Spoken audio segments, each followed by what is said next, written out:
il vous emmène, chers téléspectateurs, ce matin dans une cave sans alcool du côté d'Aix, histoire de pouvoir passer à l'apéro sans se trahir au niveau du défi.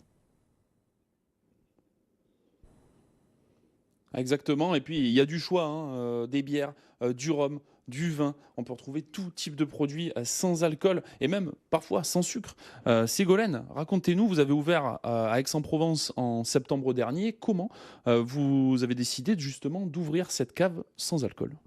Alors en fait, la genèse du projet, en fait, elle part d'une baisse de consommation d'alcool pendant 2 mois avec des difficultés de trouver des produits alternatifs. Et du coup, comme j'étais en changement professionnel, hein, j'étais gérante d'une agence de communication que j'avais cédée. Et du coup, j'avais envie d'un projet. Ça fait longtemps que j'avais envie d'un commerce. Et quand j'ai vu l'engouement de produits sans alcool et puis la diversité qu'il y avait, j'ai eu la chance de rencontrer Jérôme Cuny à Nantes, avec qui donc on a sympathisé. Je suis allée à Nantes plusieurs fois, je suis allée au Salon du Vin, j'ai vu l'engouement du sans-alcool et je me suis dit, bah, je vais ouvrir une cave parallèle à Aix. Et quelques mois plus tard, donc 250 références différentes, dont ce petit rhum qui est ici.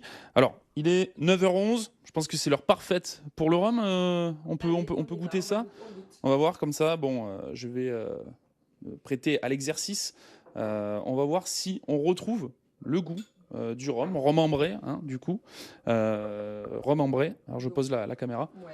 Santé Ségolène. Allez, à la vôtre. Hein. À la vôtre. Belle année. Voilà. Et j'ai pas besoin de dire avec modération, puisque pour le coup. Ah oui, déjà au niveau du goût, on y est, ouais, on y est. Alors, verdict, Thomas? Ah oui. Ah ben, on s'y croirait. J'ai envie de dire, on s'y croirait. Non, non, c'est vrai.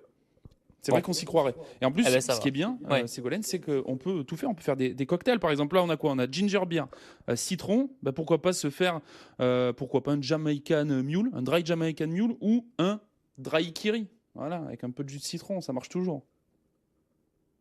Pas mal, ça, le dry kiri, ça fait un petit jeu de mots pour ce dry January. Merci beaucoup, Thomas.